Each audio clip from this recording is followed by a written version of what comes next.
আল্লাহর হাবিব সাল্লাল্লাহু আলাইহি ওয়াসাল্লামের বয়স তখন ৩৫। বয়স কত? মজার একটা ঘটনা খেয়াল করে শুনবেন। বয়স কত? ৩৫। কাবা ঘরের পুনর্নির্মাণ হবে। কাবা ঘরের ৪টা কর্নারের একটা কর্নার আছে আর রুকনুল হাজারিল আসওয়াদ, যেখানে হাজরা আসওয়াদ পাথর থাকে, ওইটাকে সরানো হয়েছে। এখন কাবা ঘরের নির্মাণ শেষ। ওই হাজরা আসওয়াদ পাথর নিয়ে এটার কর্নারের মধ্যে সেট করা হবে। কিন্তু কে রাখবে? কারণ হাজরা আসওয়াদ তো যেন তেন পাথর নয়, জান্নাতি পাথর। কিয়ামতের দিন এই পাথরের ভেতরে আল্লাহ একটা জিহ্বা দিবে, দুইটা চোখ দিবে। এই পাথর বলবে, আল্লাহ এই লোকগুলো আমারে চুমু দিয়েছিল, এর উসিলায় আজকে তুমি তার জান্নাতে ঢুকায় দাও। তো এটা অনেক সম্মানিত পাথর, এই পাথরকে বহন করাটাও সম্মানিত। ৪ দলের মক্কার ৪ নেতা বলে এই সম্মান আমরা হাতছাড়া করতে চাই না, কেউ এই পাথরে হাত দিতে পারবে না। এক নেতা কয় আমি নিব, আমি নিয়ে এটা কাবা ঘরে রাখবো। দ্বিতীয় নেতা বলে না, এই পাথর আমি অন্য কাউরে দেব না, এটা অনেক সম্মানের, অনেক প্রেস্টিজিয়াস ইস্যু, আমি এই পাথরটা হাতে নিয়ে কাবা ঘরে রাখবো। তৃতীয় নেতা বলে না, রক্তের গঙ্গা বইয়ে দেব, কিন্তু এই পাথর কাউরে দেব না। চতুর্থ নেতা বলে না, আমি নেব। কিলাকিলি আছে না নাই? পাথর কয়টা? নেতা কয়জন? ৪ জন। কিভাবে এই সম্মানিত পাথর নিয়ে সেট করবে? কেউ মীমাংসায় যেতে পারে না। এক মুরব্বী বলে, থাক আজকের জন্য এখানেই সবার মুলতবি, আগামী দিনে এই মসজিদুল হারামের দরজা দিয়ে প্রথম যে ঢুকবে সে সিদ্ধান্ত দিবে। আল্লাহর মেহেরবানি, এর পরের দিন এই পথ দিয়ে ছুটে এসেছে বিশ্বনবী মুহাম্মদ। সুবহানাল্লাহ পড়বেন না? সুবহানাল্লাহ পড়েন আওয়াজ করে। কামলিওয়ালা নবী প্রথম আসলেন, সবাই খুশি, জামিন রাদিনা বি। আরে আলামিন আসছে, আলামিন আসছে। সবাই বিশ্বনবীকে বললেন এই এই ঘটনা। কেউ তো পাথর ছাড়তে চায় না। পাথর হইল একটা, নেতা কয়টা? এখন কে এই পাথর নিয়ে রাখবে? এই নিয়ে মারামারি। আল্লাহর হাবিব সাল্লাল্লাহু আলাইহি ওয়াসাল্লাম বললেন, তাই হালুম্মা ইলাইয়া সাওবান, একটা কাপড় নিয়ে আসো, আমি এখনই সলিউশন করে দিচ্ছি। সুবহানাল্লাহ নাই? কাপড় নিয়ে আসা হলো। বিশ্বনবী বললেন, কই পাথর? সবাই বলল এই পাথর। আল্লাহর হাবিব সাল্লাল্লাহু আলাইহি ওয়াসাল্লাম মোবারক হাত দিয়ে পাথরটা তুললেন। ৪ নেতারে বললেন, ও ৪ নেতা, কাপড়ের ৪ কর্নারে তোমরা ধরো। ৪ নেতা কাপড়ের ৪ কর্নারের মধ্যে ধরলো। বিশ্বনবী নিজ হাতে পাথরটা নিয়ে কাপড়ের মাঝখানে রেখে দিলেন। এবার বিশ্বনবী আগে আগে যায়। ৪ নেতারে বললেন, ৪ কর্নার ধরে পাথরটারে নিয়ে আমার পেছনে পেছনে আসো। কাবার কাছে যে বিশ্বনবী আবার নিজ হাতে পাথরটা তুললেন, আবার নিজ হাতে কাবার ভেতরে রেখে দিলেন। পড়েন সুবহানাল্লাহ। সম্মান আসলে ৪ নেতার দিকে যায় নাই, সম্মান গিয়েছে বিশ্বনবীর দিকে। এতক্ষণ কাউরে দিবে না, এখন কেউই ধরতে পারে নাই, তারপরেও খুশি। সুবহানাল্লাহ কইবেন না? প্রথমে যে হাজরা আসওয়াদ পাথর ধরছে কে? বিশ্বনবী। কাপড়ে রাখছে কে? বিশ্বনবী। আবার কাপড় থেকে উঠিয়ে হাজরা আসওয়াদের পাথরটারে কাবার ভেতরে ঢুকাইছে কে? সুবহানাল্লাহ কইবেন না?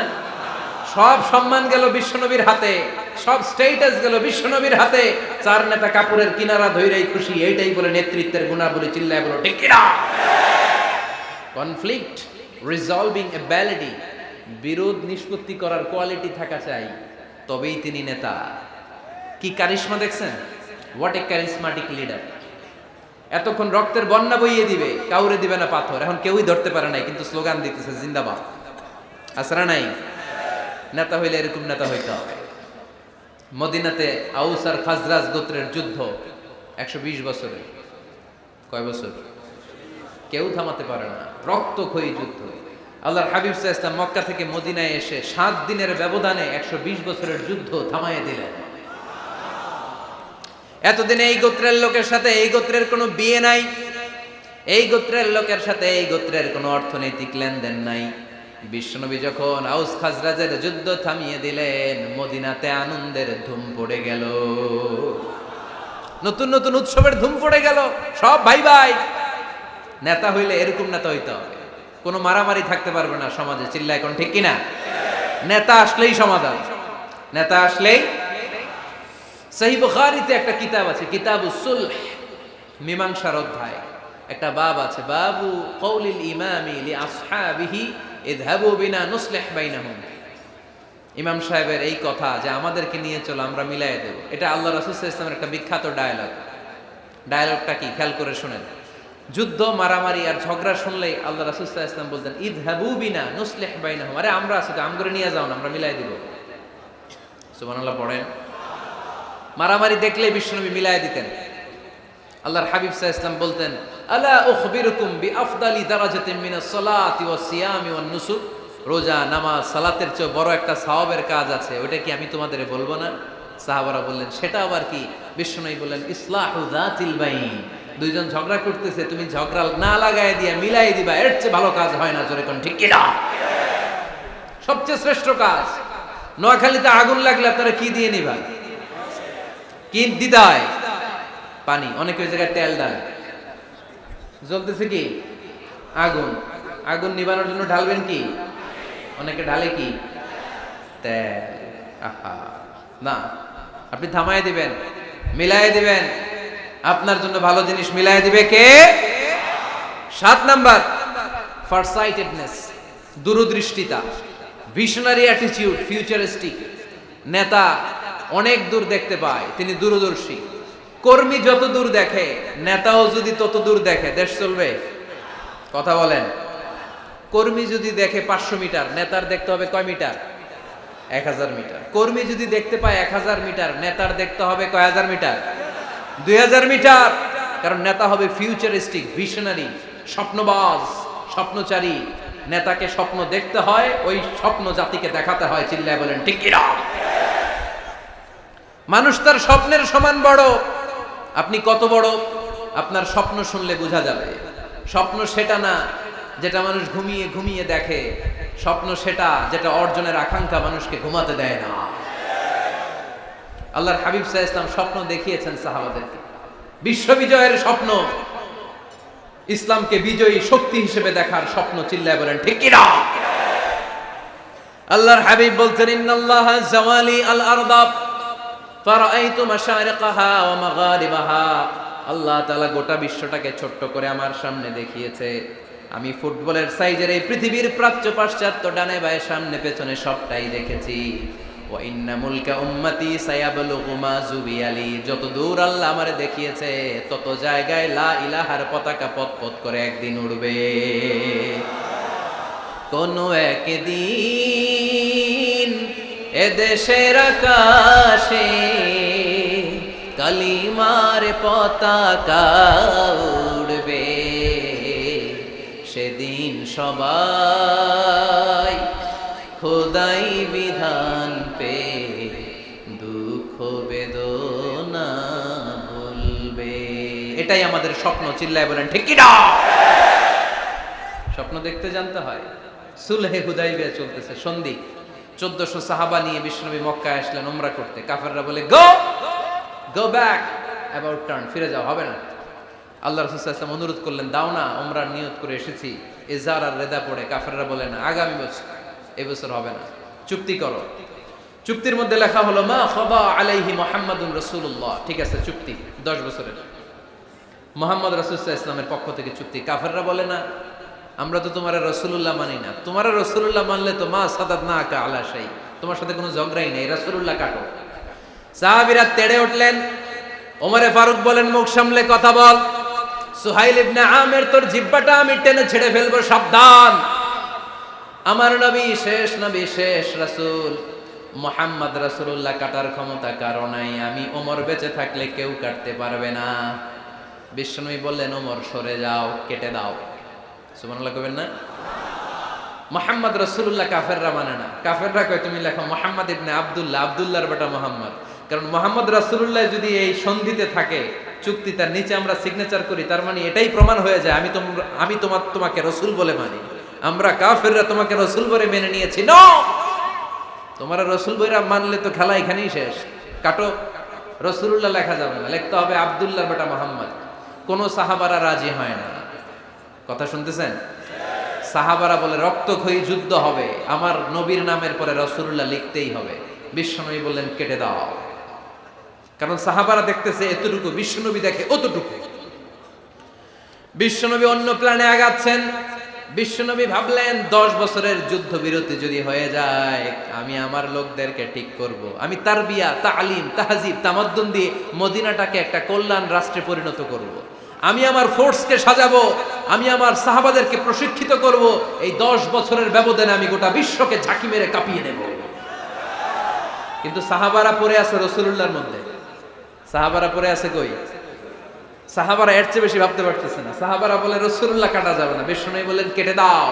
তার মানে নেতা কর্মী যদি দেখে 500 মিটার, নেতার দেখতে হবে 1000 মিটার। চিল্লায় বলেন ঠিক কি না? নেতার 9 নাম্বার গুণাবলী, a leader should be very strategic. নেতাকে কৌশলী হতে হয়। কৌশল না জানলে উনি নেতা হতে পারে? বলেন। ডিপ্লোম্যাটিক কোয়ালিটি, কূটনীতি যদি না জানা থাকে নেতা হইতে পারবে? আল্লাহর হাবিব সাল্লাল্লাহু আলাইহি ওয়াসাল্লামের মতো বড় কূটনীতিবিদ পৃথিবী দেখেছে? কথা কন না কেন? দেখেন কি ধরনের স্ট্র্যাটেজি আমার নবী ফলো করতেন। আমার নবী যদি যুদ্ধ করতে কোথাও যেতেন, অ্যাটাক করবেন ডান দিকে, অ্যাটাক করবেন কোন দিকে? খায়বার অ্যাটাক করবেন, খায়বার ডানে। বিষ্ণুনবী বের হতেন মদিনার বাম দিক দিয়ে। যাবেন কই? ডানে। আওয়াজ করে বলেন যাবে কই? কিন্তু মদিনা থেকে বের হইতেন কোন দিক দিয়ে? বাম দিক দিয়ে। লোকেশন আর ডাইরেকশন কখনো কারোর সাথে শেয়ার করতেন না। উনি কই যাচ্ছে কেউ বুঝতো না। বাম দিক দিয়ে বের হয়ে অনেক ঘুরে তারপরে ডান দিকে যেতেন। সুবহানাল্লাহ পড়বেন না? অ্যাটাক করার সময় 3টা অপশন দিতেন, choose any of the options. যে বলতেন নাম্বার 1 আসলিম তাসলাম, ইসলাম মানো, ভাই ভাই আমার হৃদয়ে চলে আসো, তোমরাও ভাই আমরাও ভাই, দুনিয়াতেও শান্তি আখিরাতেও শান্তি। এটা যদি ভালো না লাগে, option 2 you pay the tax, we provide you the security. তোমরা ট্যাক্স দিবা, আমরা তোমাদেরকে সিকিউরিটি দিব। ইয়াতুনা আল জিজিয়াতা আন ইয়াদিন ওয়া হুম সাগিরুন, তোমরা জিজিয়া দিবা, আমরা সিকিউরিটি দিব। প্রথম অপশন মুসলমান হইলা না, আমাদের ভাইও হইলা না। দ্বিতীয় অপশন ট্যাক্সও দিবা না, কাফির থাকতে মনে চায় থাকো, খ্রিস্টান থাকো, ইহুদি থাকো, ধর্মান্তরিত হওয়া লাগবে না, খালি ট্যাক্স দিবা, ওইটাও ভালো লাগে না। 3 নাম্বার অপশন হচ্ছে the sword will decide what gonna happen among আস, তলোয়ার ফয়সালা করবে এখন কি হবে। সুবহানাল্লাহ কইবেন না?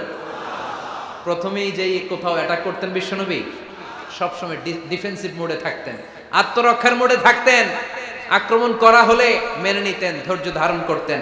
ধৈর্যের সীমা যখন ছাড়িয়ে যেত তখন বিশ্বনবী হাত তুলতেন, চিল্লায় বলেন ঠিক কি না? যুদ্ধের ময়দানেও যখন সেনাপতি পাঠাতেন বলতেন খবরদার নারীদের গায়ে হাত তুলো না, বৃদ্ধাদেরকে মেরো না, শিশুদেরকে মেরো না, ওই এলাকার পাদ্রীদের গায়ে হাত তুলো না, ওই এলাকার গবাদি পশুগুলোকে হত্যা করো না, গাছপালাগুলো ধ্বংস করো না। তোমাদের বিরোধী যোদ্ধারাও যদি তলোয়ার রেখে দিয়ে হাত তুলে বলে আল আমান, সিকিউরিটি সিকিউরিটি, আমরা আমান চাই, নিরাপত্তা চাই, তাকেও মেরো না। সুবহানাল্লাহ পড়বেন না? গোটা বিশ্বকে সভ্যতা শিখিয়েছেন। মক্কা বিজয়ের পরে গণধর্ষণ করেন নাই, গ্রামকে গ্রাম তিনি জ্বালিয়ে দেন নাই, হাজার হাজার লক্ষ লক্ষ শত্রুকে এক বাক্য দিয়ে ক্ষমার ঘোষণা দিয়েছেন, চিল্লায় বলেন ঠিক কি না? As a father, as a teacher, as a commander, as a leader, as a lawgiver, as a lawmaker, as a reformer of the society, Muhammad is the superman of the world. আওয়াজ করে পড়তে হবে আল্লাহু আকবার। কূটনীতি কারে বলে? Diplomacy কারে বলে? স্ট্র্যাটেজিক অ্যাটিটিউড কারে বলে? শিখে নেন। বদরের প্রান্তরে বিষ্ণু ঈসা ইসলাম উপস্থিত হলেন। ওই যে কাফেরদের তাবু, কাফেররা আসছে 3 দিন আগে, মুসলিম সৈনিকরা পৌঁছলেন 3য় দিন। এসে বিষ্ণু ঈসা ইসলাম সবাইকে বললেন কত হতে পারে কাফের, কেউ বলতে পারে না। 2 জন রাখাল পেয়ে জিজ্ঞেস করলে, এই রাখাল কয়দিন ধরে আছো? আমরা 1 সপ্তাহ ধরে এই বদরে আছি। শুনতেছেন? শুনতেছেন? উনি বললেন ওই যে কাফেররা যে আসছে কয়দিন আগে? কয় 3 দিন আগে। 3 দিন আগে। কত হবে সংখ্যা? কলু কাসীর, অনেক। কত হইতে পারে? রাখাল 2টা জানি না। আল্লাহ রাসূল সাল্লাল্লাহু আলাইহি ওয়াসাল্লাম চিন্তায় পড়ে গেলেন, কারণ ওনার যুদ্ধে অ্যাটাকের সিস্টেম ছিল শত্রু সংখ্যা কত এটা আমাকে জেনে নিতে হবে। সুবহানাল্লাহ পড়বেন না? অনেক কৌশল হাতড়িয়ে এবার বিশ্বনবী আবার রাখাল 2টাকে ডেকে পাঠালেন, বললেন কাম ইয়ানহারুনা কুল্লা ইয়াউম, ওরা আসার পর থেকে প্রতিদিন খাওয়ার জন্য কয়টা করে উট জবাই করে? এবার ওরা বলল প্রথম দিনে ইয়াউমান তিসআন, প্রথম দিন খাওয়ার জন্য উট জবাই করেছে 9টা। অফিল ইয়াউমি সানি 10, আর দ্বিতীয় দিনে উট জবাই করেছে 10টা। বিশ্বনবী বললেন তাই ইদান আল কওমু মা বাইনা 900 ওয়াল আলফ, তাহলে কাফেররা 900 থেকে 1000 এর মধ্যে হবে। কত ছিল কাফেরের সংখ্যা? বদরের যুদ্ধে কাফেরের সংখ্যা ছিল কত? 1000। কিভাবে নমুনা দেখে আলামত সংগ্রহ করতেন?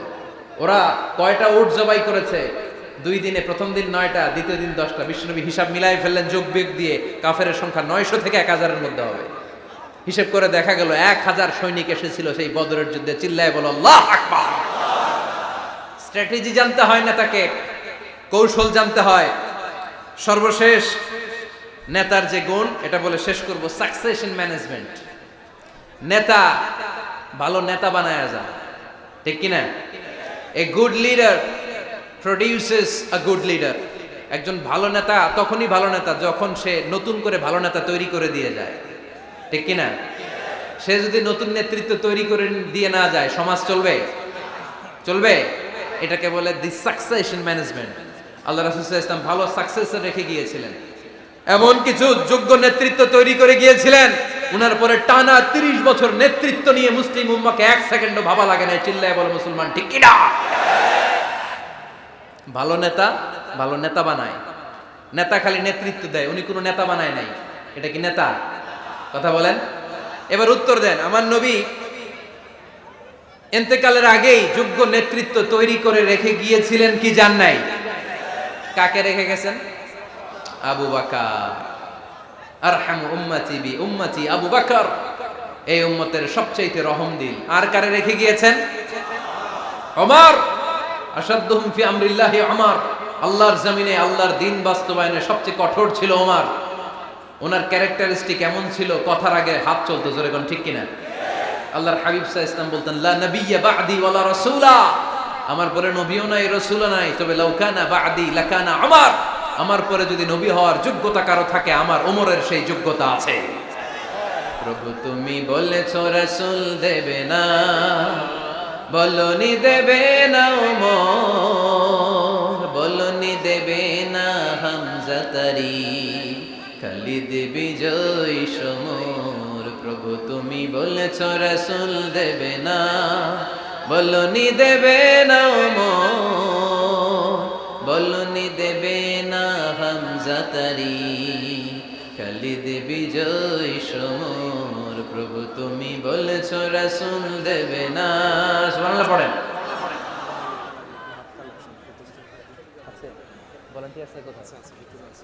এই উঠতেছেন কেন?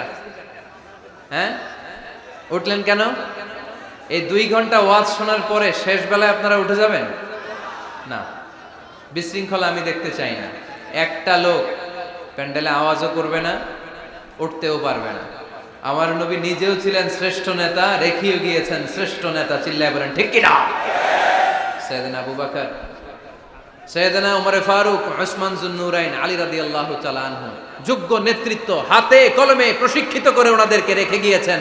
তাই মুসলিম উম্মার আর নেতৃত্বের সংকটে পড়া লাগে নাই। জোরে কোন ঠিক কিনা? জি। তো এইজন্য আমরা চাই আমাদের একটা সেন্ট্রাল লিডারশিপ থাকুক, কেন্দ্রীয় নেতৃত্ব, যেই নেতাদের নেতৃত্বে আমরা সামনের দিকে যাব। যে 10টা পয়েন্টস আমরা শুনলাম, আমাদের সব নেতাদের এই গুণগুলো থাকার দরকার আছে না নাই? এই গুণগুলো আমলে নিয়ে মুসলিম উম্মার এই নেতৃত্বের সংকট যেন আমরা কাটিয়ে তুলতে পারি। আল্লাহ তুমি তৌফিক দান করো, আমরা পড়ি আমিন। এখানে বিশাল একটা প্রতিষ্ঠান আছে। এই বিশাল প্রোগ্রাম থেকে শুরু করে অনেক খরচ ওনাদের হয়েছে। স্বেচ্ছাসেবক ভাইয়েরা তাদের সময় মাত্র 2 মিনিট। এই 2 মিনিটে প্যাকেট নিয়ে আপনাদের সামনে যাবে। যার যতটুকু সুযোগ হয়, আমরা কেউ বাদ যাব না। এই প্রোগ্রামের জন্য এবং এই বিশাল মাদ্রাসার জন্য আমরা মুক্ত হস্তে দান করে যাব। এই উঠতেছেন কেন? উঠলেন কারা কারা? এদিকে তাকান, যারা উঠছেন এদিকে তাকান, দেখি তাকান তাকান। আমরা দোয়া ছাড়া কেউ যাব না। যাবেন? ভদ্র, নোয়াখালীর ছেলেরা অনেক ভদ্র। বসেন। সুন্দর সুন্দর ঘোষণা আছে কয়েকটা, সুন্দর সুন্দর ঘোষণা। এতক্ষণ তো প্লে কার্ড দেখাইছো, উই লাভ আজহারি। এখন উঠলে হবে? কতটুকু লাভ করো আজহারিরা দেখবো। বসো, একটা উঠতে পারবো না। আমার ভাই রফিকুল্লাহ আফসারি ভাইয়ের অসাধারণ কিছু বই আছে, অনেকে খুঁজে কোত্থেকে পাবে। আজকে এখানে আছে, যাদের দরকার আপনারা নিয়ে যাবেন। আমি নিজেও ওনার একজন ভক্ত, ওনার লেখার ভক্ত। আমি নিজেও ওনার লেখার পাঠক। অসাধারণ লিখেন। কি যেন একটা দেখলাম, নানা আলেম নানা মতে, আমি যাব কোন পথে? আলেমরা নানান মতে, পাবলিক যাবে কোন পথে? তো সুন্দর সুন্দর বই আছে, এগুলো আপনারা নিয়ে যাবেন। স্টেজে উপস্থিত আছেন নোয়াখালী জেলার এডিশনাল এসপি, কই উনি? আপনি? মাশাআল্লাহ মাশাআল্লাহ, কাজী মোহাম্মদ আব্দুর রহিম ভাই না? আলহামদুলিল্লাহ, আপনাদের এই জেলার এডিশনাল এসপি সাহেব আছেন। আমি ওনাদেরকে ধন্যবাদ জানাই যে এত ব্যস্ত মানুষ আমি জানি, তারপরেও ওনারা এই প্রোগ্রামে উপস্থিত হয়েছেন, অনেক শুকরিয়া জানাই। কোম্পানিগঞ্জ উপজেলার ওসি সাহেব আছেন জনাব আরিফুর রহমান ভাই, সাবেক উপজেলা চেয়ারম্যান মিজানুর রহমান বাদল ভাই, আমার নামে নাম